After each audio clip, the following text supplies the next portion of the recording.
नमस्कार। विद्या संबल योजना 2026 को लेकर एक इम्पोर्टेंट अपडेट है। विद्या संबल योजना 2026 को आगामी आदेशों तक निरस्त कर दिया गया है। हाँ, आप बिल्कुल सही सुन रहे हैं। विद्या संबल योजना को आगामी आदेशों तक निरस्त कर दिया गया है।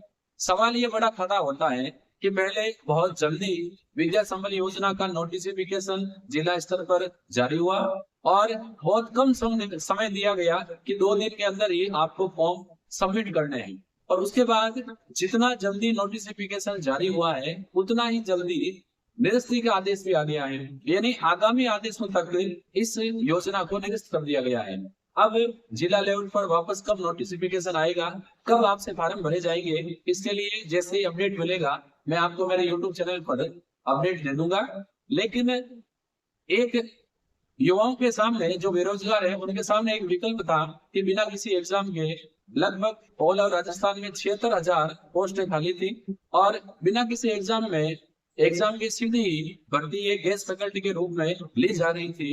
अब युवाओं के सामने एक हताशा वाली स्थिति है कि गवर्नमेंट क्या चाह रही है। एक तो वापस योजना आएगी या योजना निरस्त कर दी गई है, क्योंकि 2023 में भी विद्या संबल योजना आई थी, विद्यालय लेवल पर फॉर्म ले लिए गए थे और बाद में आरक्षण के कारण पे चढ़ गया।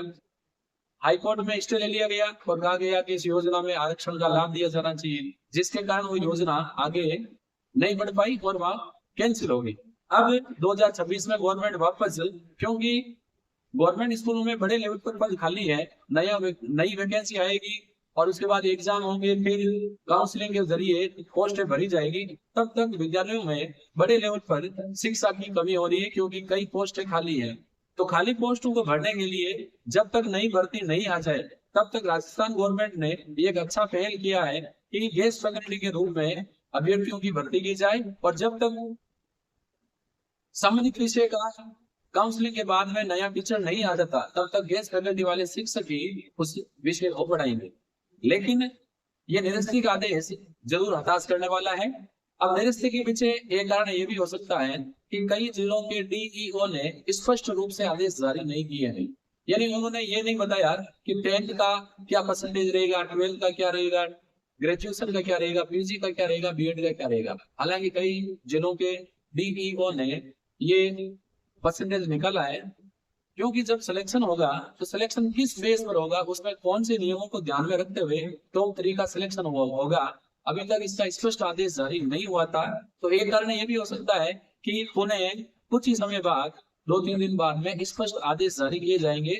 अब होता क्या है कि जिस विद्यालय में जैसे मान लो किसी स्कूल में सेकेंड ग्रेड साइंस की पोस्ट खाली है, तो सेकेंड ग्रेड साइंस पोस्ट के अगेंस्ट जितने भी अभ्यर्थी फॉर्म भरेंगे उन अभ्यर्थियों में से टॉप 3 के अभ्यर्थियों को सिलेक्ट किया जाएगा।